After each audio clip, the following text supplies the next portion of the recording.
No, I was saying, like, if we had that, most guys have a fourth guy that plays that position. I'm saying we don't have that, really. You can't really prevent injuries for the most part, but how do you make sure that they kind of stay out of foul trouble?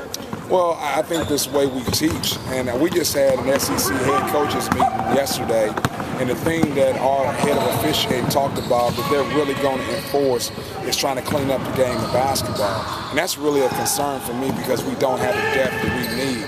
And so maybe for Kentucky, that's not a concern because those guys can get into foul trouble and it doesn't affect them. Well, if our guys get in foul trouble, it really affects us. So they say they're really going to do what the NBA has done. You know, about 2 or 3 years ago when the NBA started calling all those hand-checking fouls, and it was about 50 to 60 fouls a game, and everybody complained about all the whistles. Well, what happened is the coaches changed and the players changed.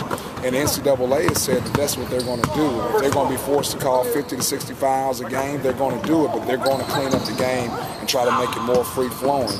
And so I have, as a coach now, some of the things that I've been teaching, at the end of the day, it's a foul. And so we got to figure out a way to make sure that we're still being tough, still being aggressive, still being physical, but without fouling. At the same time, that should play in your advantage of motion offense because if they're not hand-checking, you have a little more freedom to move. And it should help some of our guys that are good players. Chicken should have more freedom to go put the ball on the floor and make a deck. Make a play. IJ should be in the same situation. He can put the ball on the floor and go make a play. Raquez. So it's a disadvantage for us defensively, but offensively it should open up some driving lanes for some of our players. Has Jacoby been able to practice yet? No, sir, he has not. Do you have a timetable on him?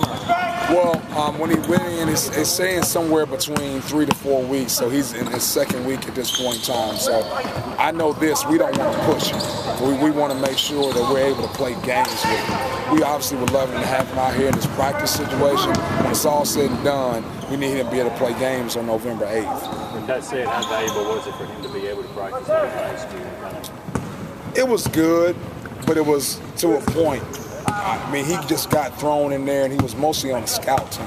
He really didn't participate much as far as what we were trying to get done, and so he was on that scout team. So he ended up being more valuable for the guys that were playing games more so than anything. Have you been satisfied, like, the development from the players from last year to this year so far? We'll see. I mean, you really don't know where the development stands until you start playing games. Because mostly what you do is 3-on-0, 2-on-0, 5-on-0. And now this is the first time we'll start doing some things against live competition. And so you'll get a feel for the development at times, but when you start playing against each other, you really don't know, was the defense good or was the offense bad? And then when the offense looks good, was the offense good, was the defense bad, because you're playing against each other. So we'll have to wait and see when we start playing games. Is Chicken reducing his turnovers? Is Fred taking better shots? Is Gavin able to steal and score in the post? That's when we'll see whether the development paid off or not. As frustrating it is to have Falou sitting on the bench, during games, you've got him in practice, and that's improvement. You got somebody to work with. It's a really good player. I think it's going to be really good for Gavin because now he has somebody to go up against. I thought when we played Kentucky and we played against Willie Cauley-Stein, and Gavin really struggled against that length and that size because he hadn't had a chance to practice against him.